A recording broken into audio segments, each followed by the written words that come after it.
Yo, what's going on everybody? And today I'm gonna teach you guys how to wheelie.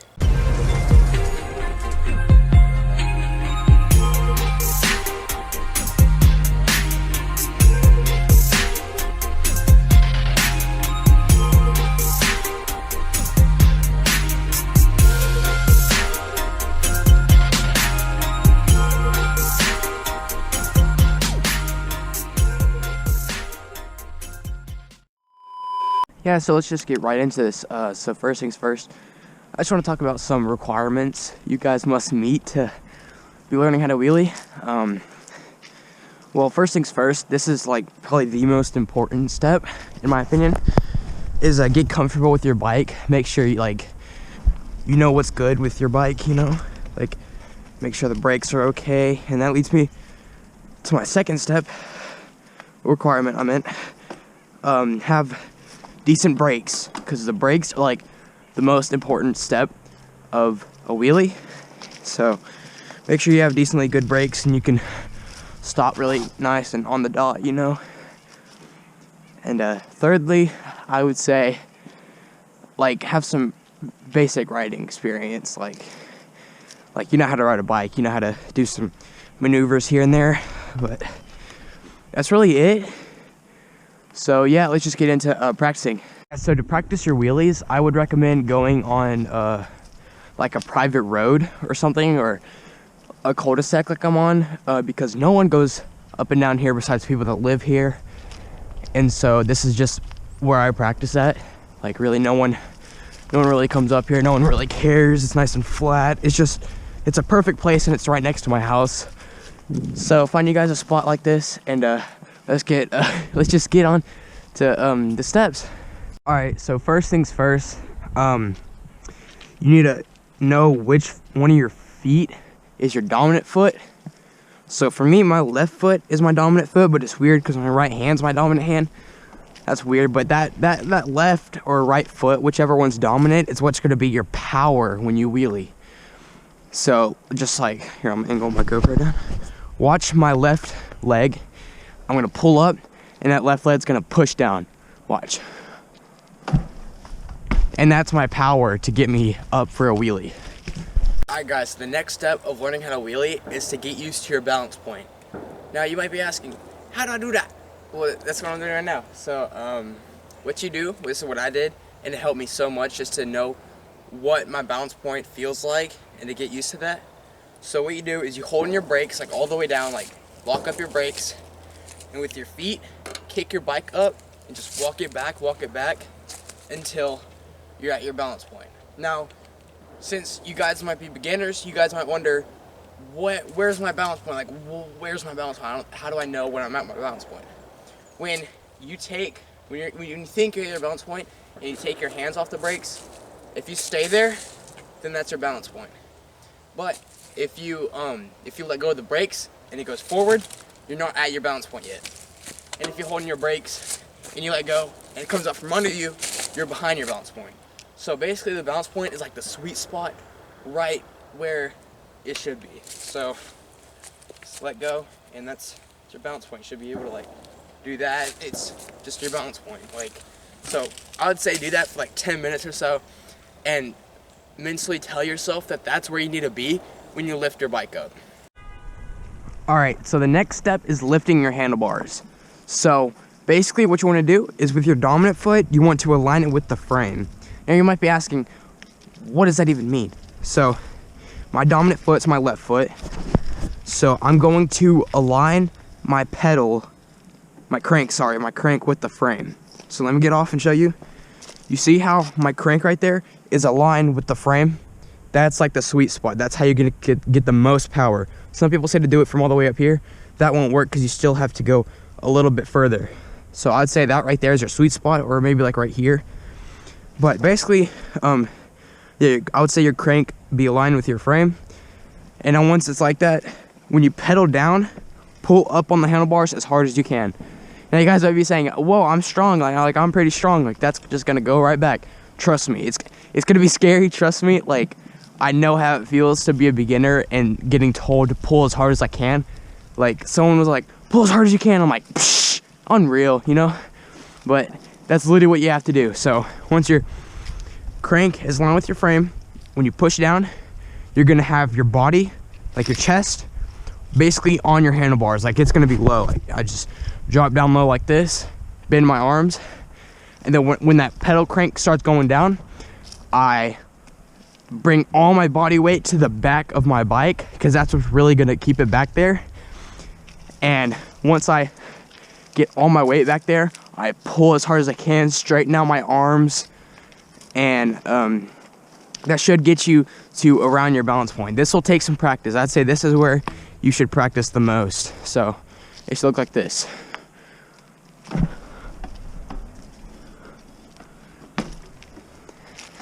And another tip, when you're pulling with your arms, do not pull up from the ground, but pull towards yourself.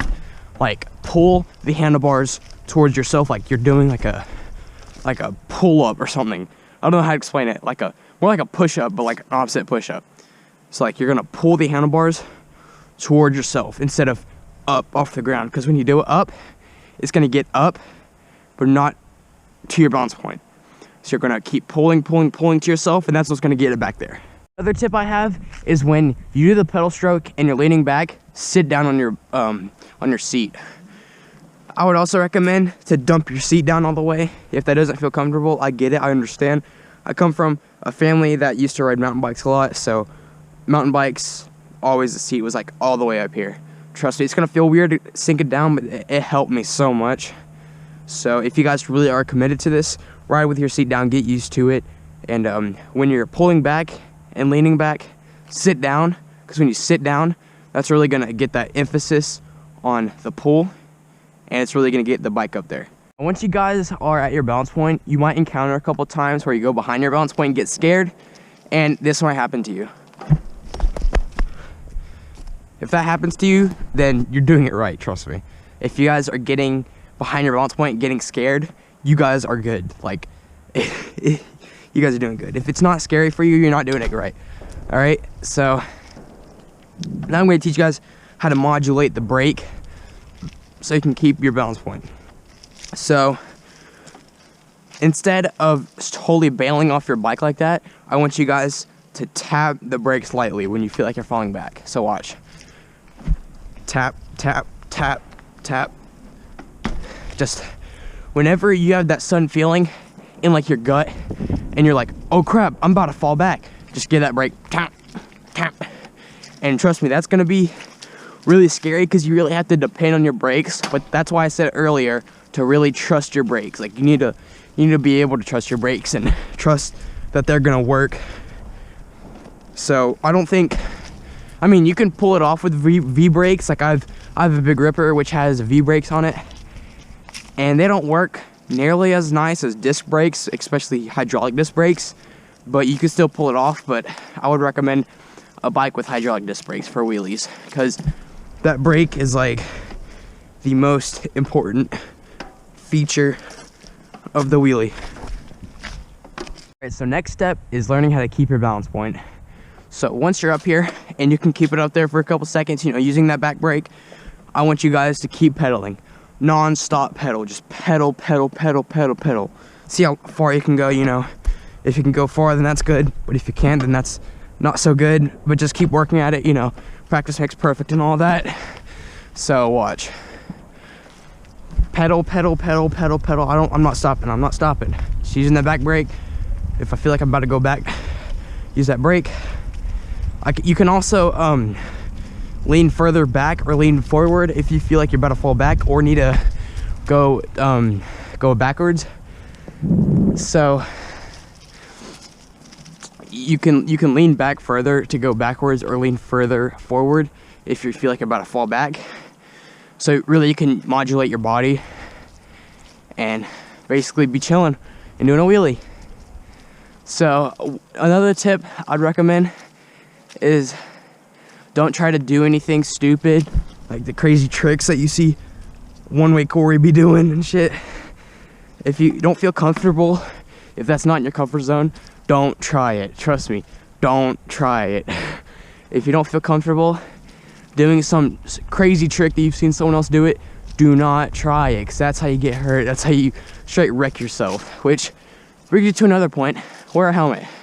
Always wear a helmet when trying any trick, not just a wheelie, not just a bunny hop, any trick. Always wear a helmet. Even when riding your bike, wear a helmet, because you never know what's gonna happen. Trust me, every time I've fucked myself on my bike, I'm so lucky that I wear a helmet, because my head would be like dead right now if I wasn't wearing a helmet. So I'd say always wear a helmet like all times, and yeah, have fun, keep practicing, and enjoy. So that was my wheelie tutorial. If you guys liked it, be sure to like the video and subscribe to my YouTube channel, and be sure to share with your friends. If you guys have friends that want to learn how to wheelie, I would recommend sharing this video, because I went over a bunch of stuff that I haven't seen any wheelie tutorials out there go over. If you guys want a decent wheelie bike, I would recommend Se Bikes. They're beautiful bikes. They're literally made for wheelies. Like, there's really no other bike company out there that's made for wheelies, so I would highly recommend an Se bike. Also, I would recommend the OM Duro or the Fast Ripper if you guys are wanting to get into wheelies, because they do have gears, and they're probably like the nicest out of the bunch, but they are crazy expensive, like $1,000 for them. But anyways, I actually wanted to talk to you guys about something. Sorry about that little stutter right there. I have been practicing wheelies for over 3 years now. 3 years of non-stop practicing. Every day that I could, just non-stop practice. And I'd say I'd only make it like around this year. Like three. I'd only make it like around this year. Like 3. What the fart did I just say? Say I'd only make it like around this year. I'd only make it like around this year. Like 3 years of just practice. And I've just now like feel like I've mastered the wheelie. So trust me, you guys, it might take a little bit for you guys. It might take a lot of bit for you guys. You guys never know. Okay, but I hope this tutorial really did help you. But just keep it motivated. What the fart did I just say? But just keep it motivated. Just stay positive out there. Keep trying. If you guys don't make it, just keep going. Trust me. People will like start saying shit about you. They'll be like, oh, blah blah blah sucks. He can't even wheelie. This guy's about to pull out of his carport, so I gotta get my camera. Ha ha ha. I don't want him to snatch my camera and be like, oh, it's in my mailbox, it's mine. Anyways, just keep trying out there. Keep practicing, and trust me, you guys will get it one day, no matter what others say. So if you guys liked it, be sure to like and subscribe, and yeah, I'm out. Peace. So I'm sitting here editing this video, and this dude decides to join my Xbox party. Troy, say what's up. Yeah.